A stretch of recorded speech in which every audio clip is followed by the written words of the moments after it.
Fim do mundo. Tales Castanho de Andrade. Capítulo 1. Era, numa terra antiga, muito povoada, cheia de cidades e de culturas. Nessa terra havia, à beira de um grande rio, uma bela propriedade onde viviam dois irmãos, Pio e Prudente. Eram ambos casados e aí moravam com suas famílias. Trabalhadores honestos e bondosos, esses dois irmãos seriam inteiramente felizes se não vivessem, desde muito tempo, perseguidos por uma triste ideia. Dizia Prudente: "Olhe, meu irmão, encontrei o sol atolado no brejo, morto, tresandando a carniça, cheio de varejas e de corvos. Pobre sol! Era um touro de raça tão pura." Pio respondia: "E eu, com dor de coração, achei a soberana murcha, partida de alto a baixo, ao topo do espigão. Infeliz soberana! Era a perobeira mais linda nestas léguas de chão." O sol morreu. A soberana também morreu. O animal morre, a planta morre. Morreram nossos pais. Nós morreremos. Nossos filhos morrerão. Acende-se a luz que clareia, brilha, amortece e se apaga. É verdade, meu bom irmão. É isso mesmo. Não vê aquela casa que foi nova e direitinha, como está velha e estragada? Não vê o bico do arado, que foi novo e cortante, como está gasto, cego e enferrujado? Não vê esse xale, que foi de cor viva, como está desbotado e a rasgar-se? Não viu aquela terra, que era produtiva, tornar-se estéril? Tenho visto isso tudo, Pio. Deve ser o destino das coisas. Então, você pensa que tudo nasce e morre, que o que é feito se acaba e que tudo tem fim? Penso. Eu também penso assim, e por isso acredito que há de chegar o fim do mundo. Você tem razão, o mundo se acabará. Quando, meu irmão? E de que forma? Quem o saberá? Capítulo 2. Montados em seus cavalos, Pio e Prudente regressavam ao sítio, cansados e tristes. Tinham ido ao sítio da prainha, onde ajudaram a lavar e a vestir o corpo do compadre Sebastião. Haviam guardado o defunto a noite toda. Depois o haviam levado ao cemitério, numa rede. Agora anoitecia. Os curiangos já pulavam na estrada. Os inhambus soltavam os últimos gritos. Urus piavam ainda. Um tovacão ergueu sua voz no fundo do mato, anunciando mau tempo.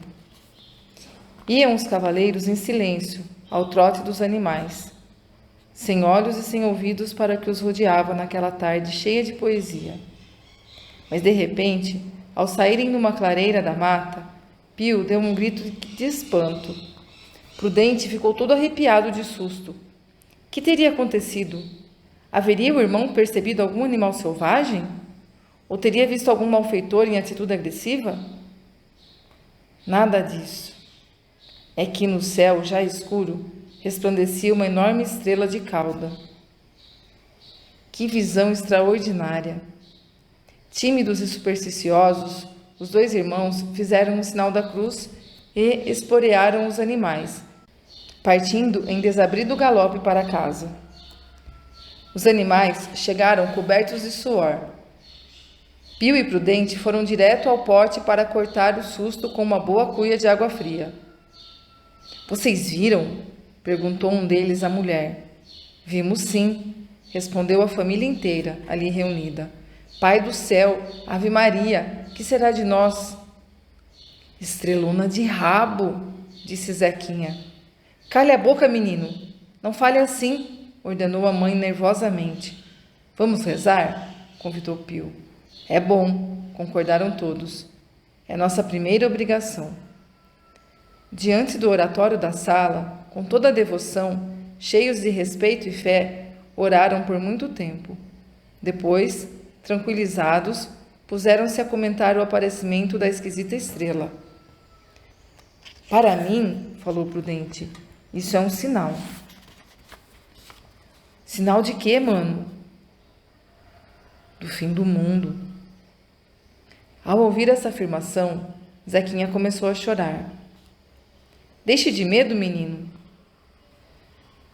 Há de ser o que o nosso Senhor quiser, disse Nhá Constância, vindo da cozinha com o café coado. Depois do café, tomado com sofreguidão, a criançada teve ordem de deitar-se. Os grandes ficaram conversando sobre o assunto até tarde. O homem morre, o animal morre, a planta seca, as coisas se estragam.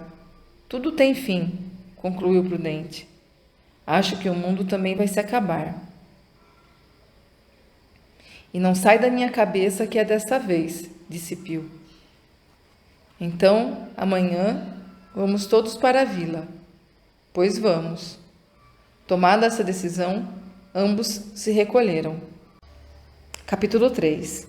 Antes de clarear o dia, levando suas famílias, Pio e Prudente já estavam a caminho da vila. Iam em carros de boi, que chiavam pelas estradas.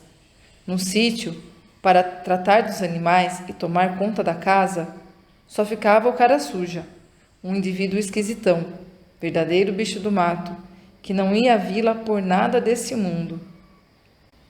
Depois de viagem longa e penosa, chegaram e procuraram a casa do compadre e amigo em O Veridiano, o homem mais hospitaleiro da terra. Que é isso, compadres Pio e Prudente? Que é que sucedeu lá pelo sítio para tocar vocês para cá?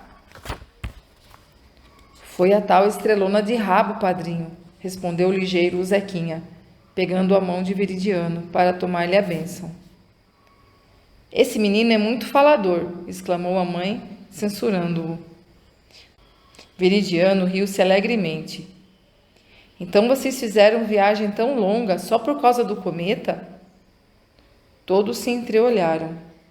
Como é que você disse, compadre? Cometa. Cometa. É uma estrela com cauda. Apareceu desde ontem. Vai ser vista por alguns dias e sumirá outra vez para surgir daqui a nem sei quantos anos. E não haverá perigo para ninguém?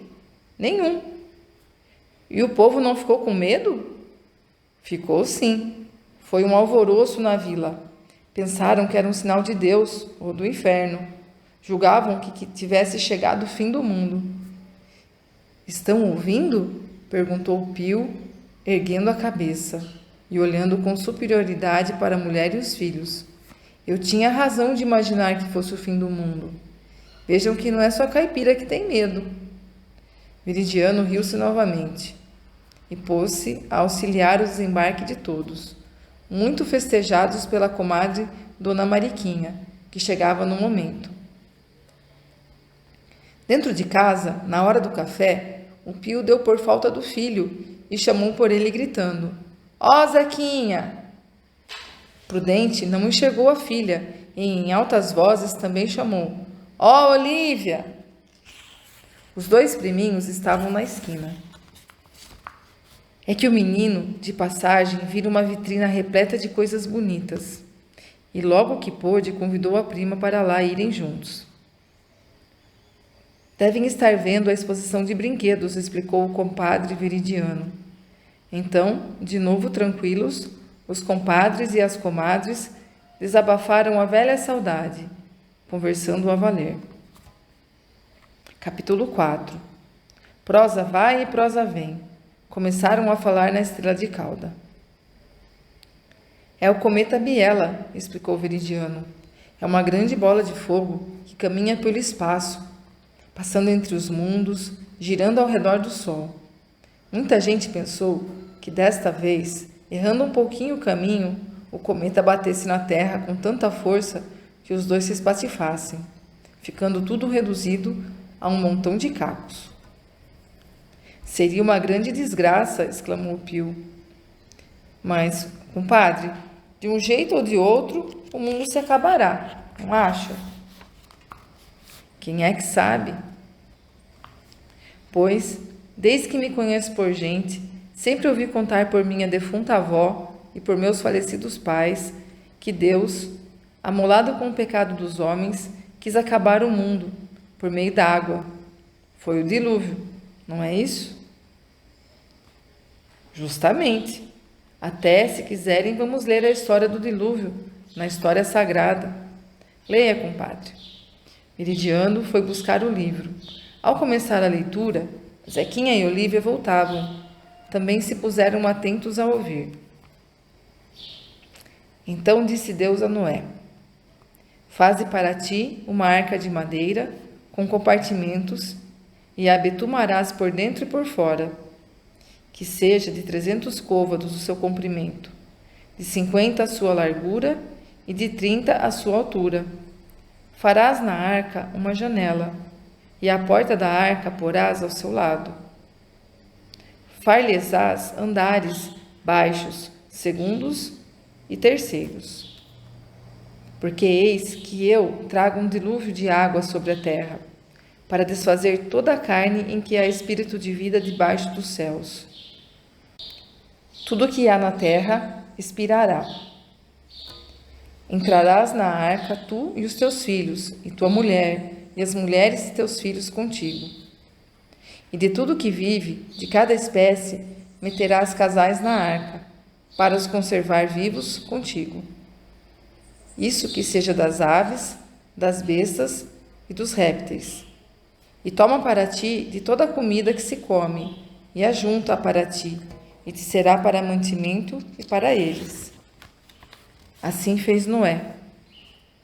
No ano 600 de vida de Noé, no mês segundo, aos 17 dias do mês, se romperam todas as fontes do grande abismo, e as janelas do céu se abriram, e houve chuva sobre a terra 40 dias e 40 noites. Noé, os seus filhos Sem, Cão e Jafé, suas famílias e casais de todos os animais se achavam dentro da arca, que o Senhor fechou por fora. As águas cresceram e levantaram a arca. Todos os altos montes foram cobertos de água. E na terra expirou todo vivente, tanto o gado como as feras, os répteis e o homem. Tudo que tinha fôlego morreu. Em Veridiano parou por um instante. Que quadro triste! Exclamou Prudente. Ninguém escapou com vida fora da arca? Perguntou Zequinha. Deixe de tolice, menino, disse Constância. Mas podia ser alguém que nadasse muito bem, por exemplo. Quem poderia nadar sem descanso 40 dias e 40 noites? Dirigindo-se ao padrinho, o pequeno perguntou: E os peixes também morreram? E os sapos e as rãs e os jacarés? Isso não sei, respondeu Veridiano, e recomeçou a leitura. Prevaleceram as águas sobre a terra 150 dias. E Deus fez passar um vento sobre a terra e aquietaram-se as águas. Cerraram-se também as fontes do abismo e as janelas dos céus, e a chuva deteve-se. As águas desceram e minguaram ao cabo de 150 dias. E a arca repousou sobre os montes de Ararate. E apareceram os cumes dos montes.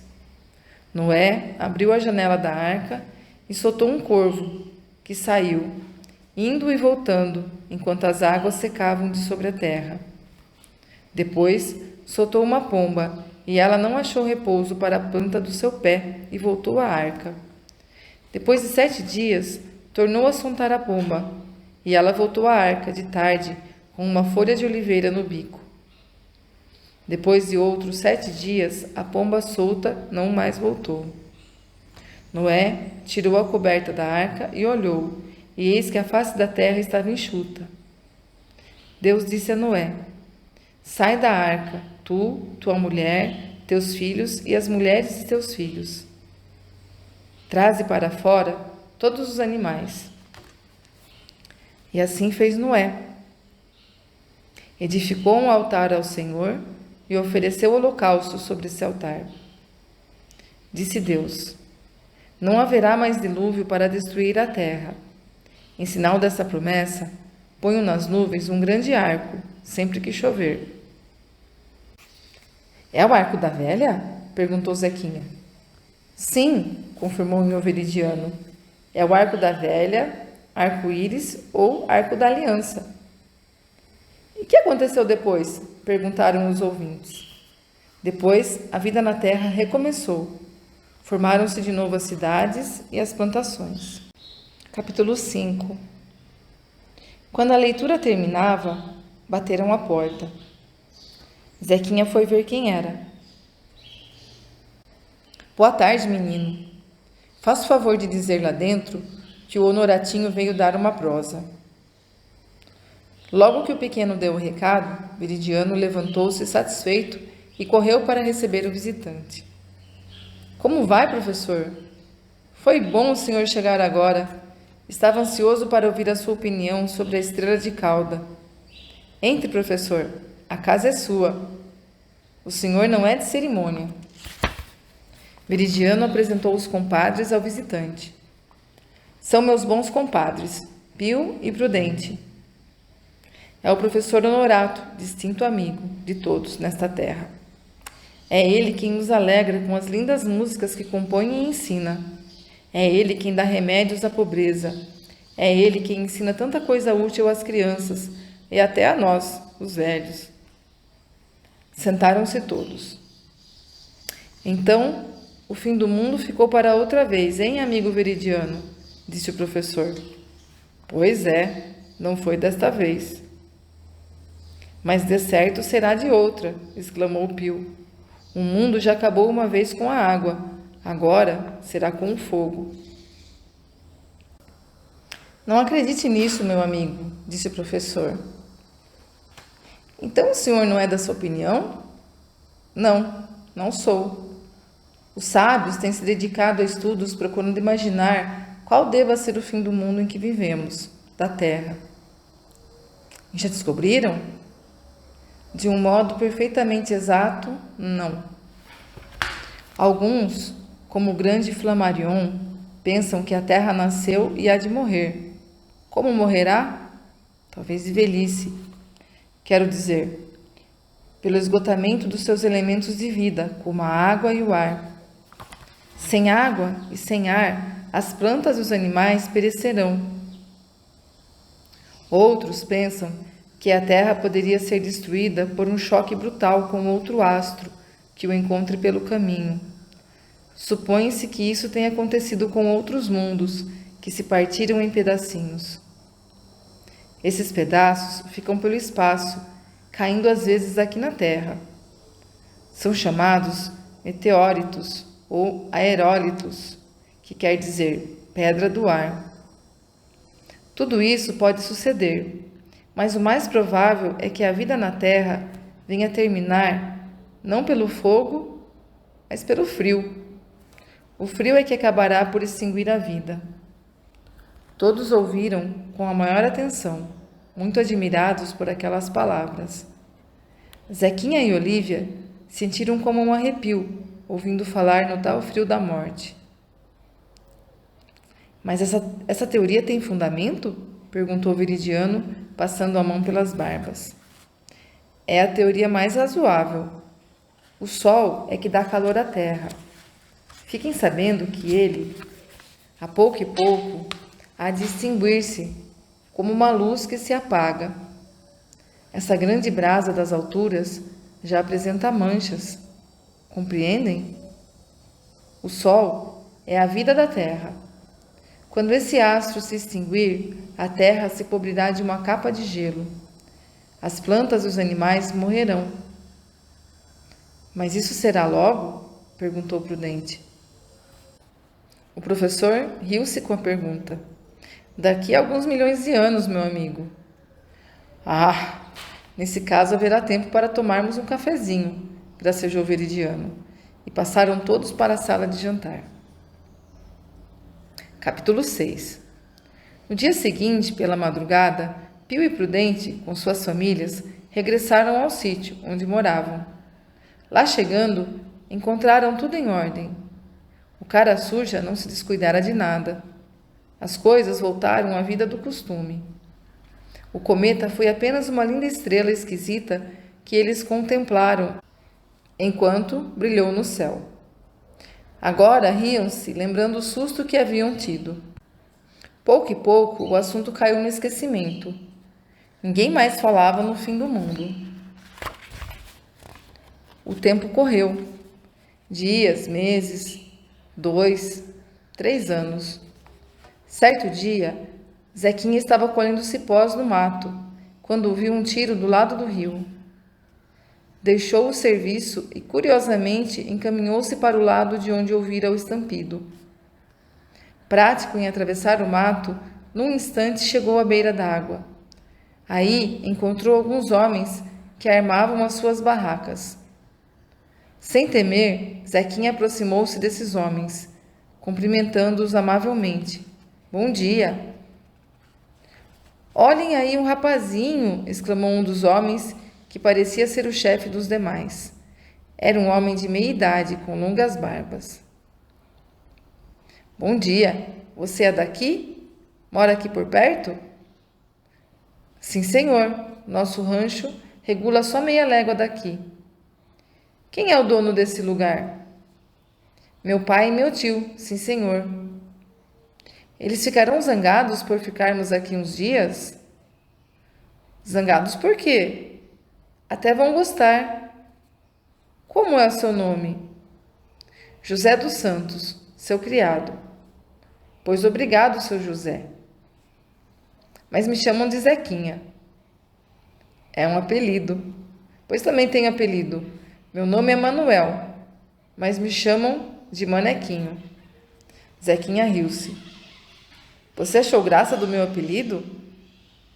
Achei engraçado que o senhor se chame Manequinho, com uma barba desse tamanho. Todos riram por sua vez. Os senhores já almoçaram? Perguntou Zequinha. Ainda não. Querem ir almoçar em nossa casa? Fico-lhe muito obrigado, rapaz. Nós trazemos a comida e os mantimentos e vamos preparar o almoço. Depois faremos uma visita à sua gente, mas você deve ficar para almoçar aqui conosco. Está bem, eu fico, mas vou tirar alguns palmitos para os senhores. Querem? Queremos.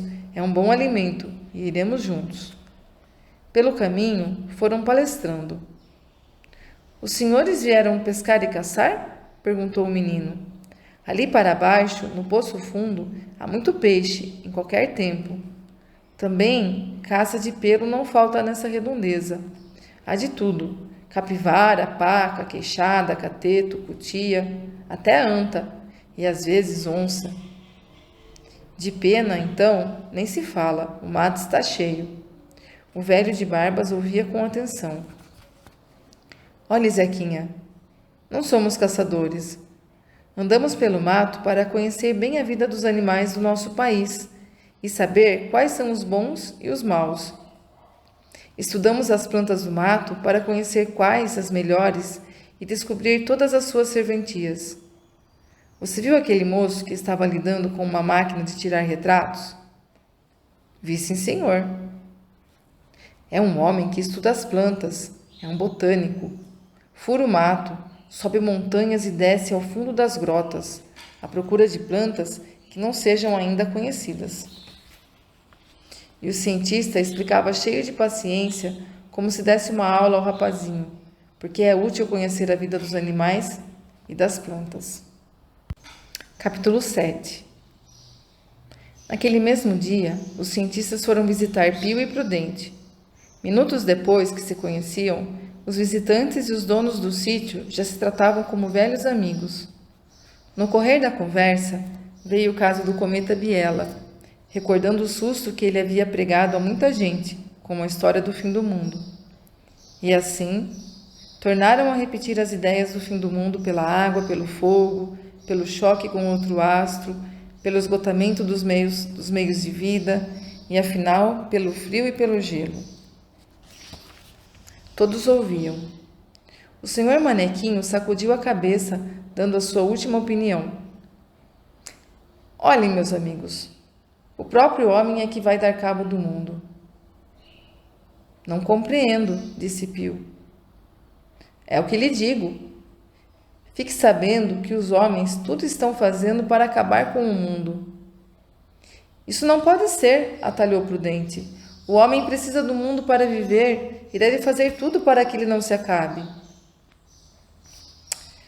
Pois é justamente o contrário que faz. Pelo machado e pelo fogo, o homem destrói as florestas numa devastação sem dó. Isso esgota a terra e seca as fontes. Sem matas, o clima se modifica. Daí, ou chuvas enormes, ou secas terríveis. Isso é mesmo, exclamou Pio. O tempo está mudando de uma vez. Parece que não regula mais como antigamente. Mas não é só isso, continuou o visitante. O homem destrói tudo o que lhe é útil e necessário. Haverá maior crime do que matar os pássaros? Por que tamanha perseguição a animaizinhos que não fazem mal nenhum e até fazem bem, devorando milhões de moscas, de gafanhotos, de formigas? É verdade, exclamou Prudente. Não havia pensado nisso. Pois olhem, antes que a última floresta seja destruída pelo machado e pelo fogo, antes que os últimos passarinhos caiam a tiro e antes que os últimos animais úteis sejam mortos, já a terra se terá tornado inabitável para o homem. Todas as pragas, todas as moléstias, todas as misérias a devastarão e porão fim ao homem. Essa é a minha opinião. Pensando bem, é uma opinião muito certa, disse Prudente. Dias depois, a expedição partia, continuando a viagem exploradora rio abaixo. Que pena! Lamentavam todos da casa de Pio e Prudente. Aquele bom homem nos ensinava muita coisa útil. Mais que tudo, os havia impressionado o que o homem havia dito sobre o fim do mundo, pelos males da devastação das florestas e pela perseguição dos pássaros. Capítulo 9. Alguns meses depois da partida dos cientistas, o tempo principiou a variar e a correr mal, causando grandes prejuízos à lavoura. Primeiramente, e fora da estação das águas, desandou uma chuvarada que não parava mais. Choveu e choveu, sem parar. O rio transbordou de maneira nunca vista. Os caminhos ficaram sem passagem nas aguadas. Havia brejais por toda parte.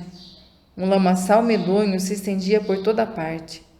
A galinhada morreu quase toda. O mesmo aconteceu aos bezerros e potrinhos. As casas umedecidas criaram mofo e bolor. Foi uma desgraça geral. E era chuva, chuva e mais chuva. Será o dilúvio? Indagava Pio a cada instante. Afinal, depois de causar tantos prejuízos, a chuva parou. Os céus clarearam e o sol voltou a brilhar de manhã à tarde. Os trabalhadores começaram a preparar as terras. Roçavam, aravam, gradeavam, semeavam. Eis que surgiu em poucos dias uma nuvem espantosa de moscas, de pernilongos e de mosquitinhos, para desespero do homem e das criações. Vieram febres, vieram doenças. Será a tal história do homem de barbas? Indagava Prudente. E as coisas continuavam mal pela redondeza. Pobre gente! O seu padecimento apenas começara. Apareceram parasitas de todos os feitos.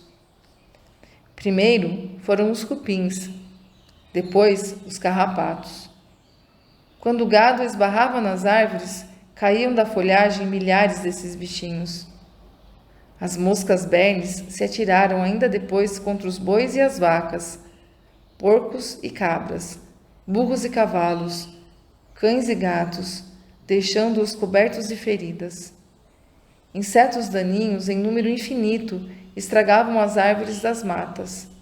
Lagartas devastavam as plantações. Besouros desfolhavam os pomares. Caracóis arrasavam as hortas e os jardins. Traças reduziam a pó as roupas guardadas. Mariposas destruíam os colmeais. Saúvas, trabalhando dia e noite, ajudavam a arrasar as plantações. Ratos, gaviões e serpentes viriam por fim. Era como um castigo de Deus. Realizava-se o que o homem das barbas havia dito. A voz da ciência era verdadeira.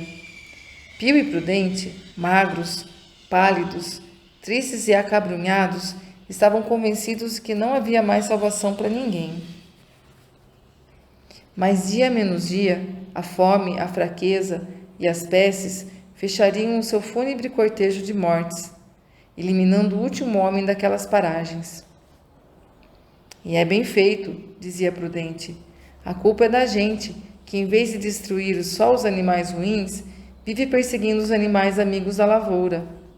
Surgissem agora bilhões de passarinhos, de corujas, de morcegos, de aranhas, de sapos, de lagartixas, e as pragas se acabariam por encanto.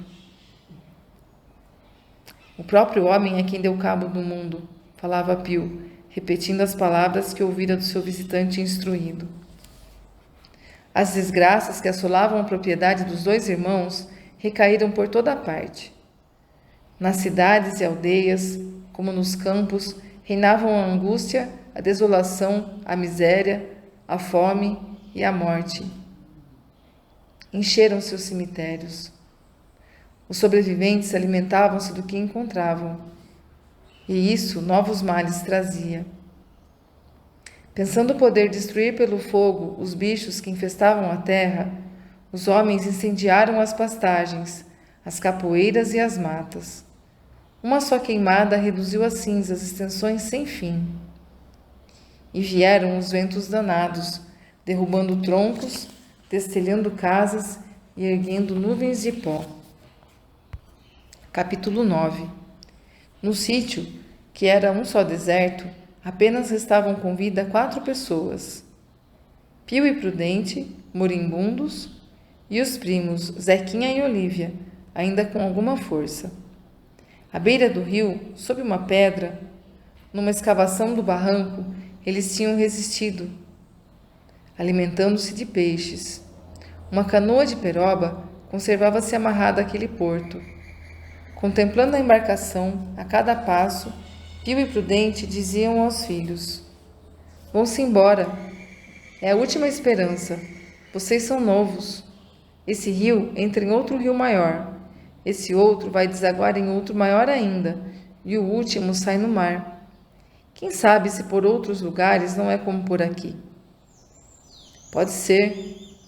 Vão-se embora, pelo amor de Deus." Zequinha e Olívia contemplavam a canoa sem atender ao pedido e ao conselho dos pais. Logo, porém, que aqueles 2 piedosos homens, depois de abençoá-los para sempre, cerraram os olhos para o sono eterno, coisa que logo aconteceu, os pequenos tomaram a resolução de fugir rio abaixo, na louca esperança da improvável e vaga salvação. Banhados em lágrimas, desamarraram a canoa, que se foi ligeira, levada pela correnteza. Na primeira curva do rio, desapareceu para sempre dos seus olhos a vista daqueles lugares onde havia vivido tranquilos e felizes. Essa história tem sido verdadeira em muitos pontos da terra.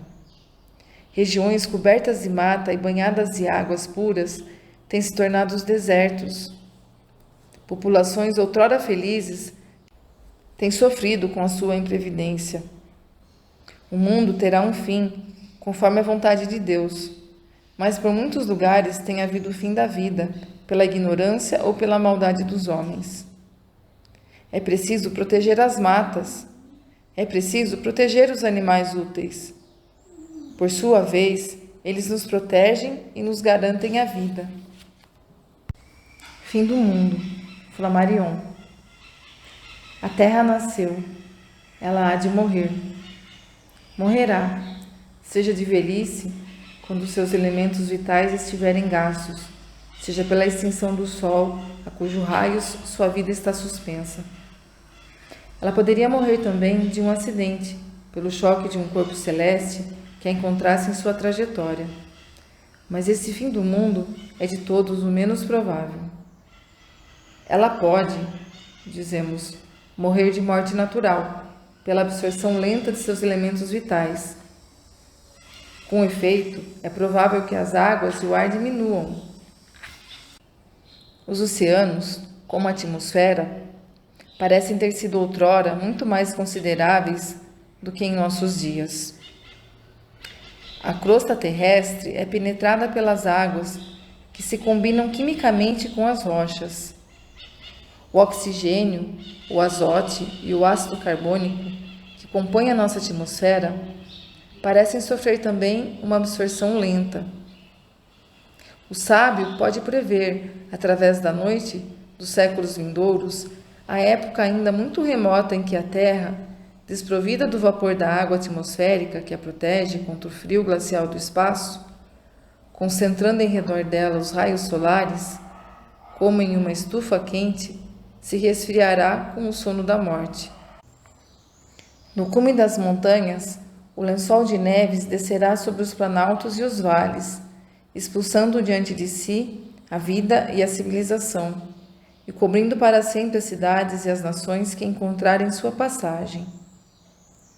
A vida e a atividade humana se constringirão insensivelmente para a zona intertropical. São Petersburgo, Berlim, Londres, Paris, Viena, Constantinopla, Roma adormecerão sucessivamente sob seu sudário eterno. Durante muitos séculos, a humanidade equatorial empreenderá em vão expedições árticas para descobrir sobre os gelos o lugar onde foi Paris, Lyon, Bordeaux, Marselha.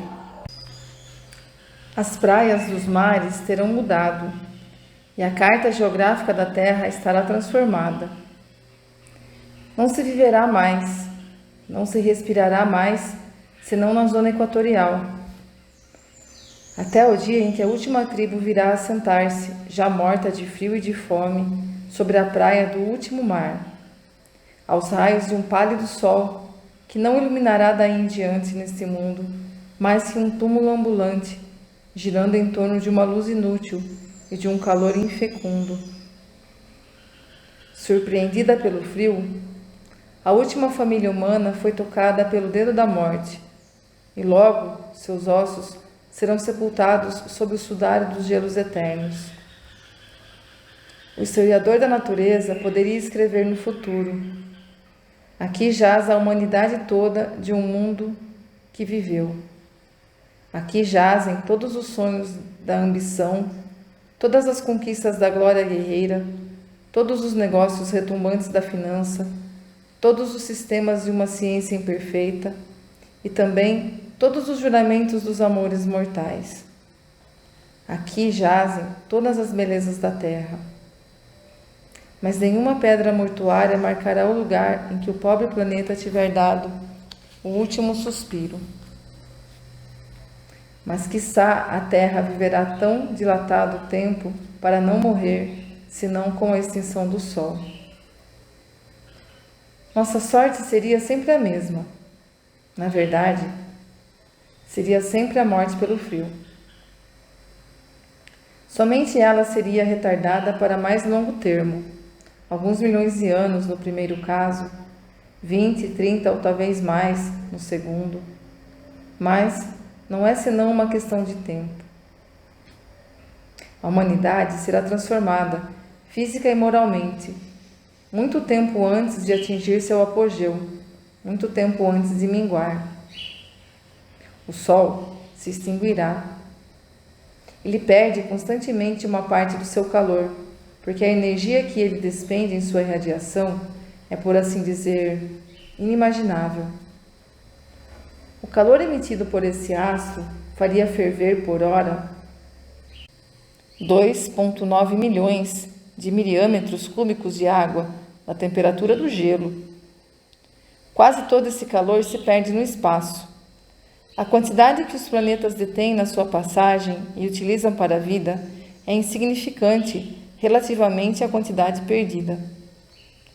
Se o Sol ainda se condensa atualmente com uma rapidez suficiente para compensar semelhante perda, ou se a chuva de uranólitos que deve cair incessantemente em sua superfície for suficiente para compensar a diferença, este astro ainda não se resfria.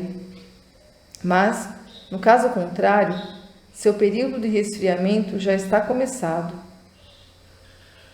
É o que é o mais provável, pois as manchas que aparecem periodicamente em sua superfície não podem ser consideradas senão como uma manifestação de resfriamento. Chegará o dia em que essas manchas serão muito mais numerosas do que atualmente, e em que elas começarão a cobrir uma parte notável do globo solar. De século em século, o obscuramento aumentará gradualmente, mas não regularmente, porque os primeiros fragmentos de costra que cobrirem a superfície líquida incandescente não tardarão a se desfazerem, para serem substituídos por novas formações. Os séculos futuros verão o Sol se extinguir e ascender, até o dia longínquo em que o resfriamento invadirá definitivamente a superfície inteira, em que os últimos raios, intermitentes e mortiços, se desvanecerão para sempre, em que a enorme bola vermelha se apagará para nunca mais voltar a alegrar a natureza com o doce benefício da luz. Será o fim dos tempos cantado uma vez, em sua lira leve, pelo cantor de rola. O nada aí vem, vês a sua sombra imensa, que rói o próprio sol em seu eixo inflamado? A sombra cresce, aumenta, após a eternidade. Nós já temos visto no céu 25 estrelas cintilarem com um clarão espasmódico e recaírem em uma extinção vizinha da morte. Estrelas brilhantes, saudadas por nossos pais, já desapareceram das cartas do céu. Um grande número de estrelas vermelhas entraram em seu período de extinção. O Sol é uma simples estrela. Ele há de sofrer a sorte de suas irmãs. Os sóis, como os mundos, não nascem senão para morrer. E, na eternidade, a sua longa carreira não terá durado, por sua vez, mais que o espaço de uma manhã. Então o Sol, astro obscuro, mas ainda quente, elétrico, e por certo vagamente iluminado pelas claridades ondulantes da aurora magnética, será um mundo imenso, habitado por seres estranhos. Em torno dele continuarão a girar os túmulos planetários, até o dia em que a República Solar será completamente eliminada do livro da vida e desaparecerá para ceder o lugar a outros sistemas imundos, a outros sóis, a outras terras, a outras humanidades, a outras almas, nossos sucessores na história universal e eterna. Tais são os destinos da Terra e de todos os mundos. Deve-se concluir daí que, nesses fins sucessivos, o universo não será um dia mais do que um imenso e negro túmulo? Não. Pois, do contrário, depois da eternidade passada, ele já o seria. Existe na natureza outra coisa além da matéria cega. Uma lei intelectual de progresso governa toda a criação. As forças que regem o universo não podem ficar inativas. Os astros ressuscitarão de suas cinzas. O encontro dos destroços antigos faz jorrar novas chamas, e a transformação do movimento em calor torna a criar nebulosas e mundos. A morte universal não reinará jamais. Fim.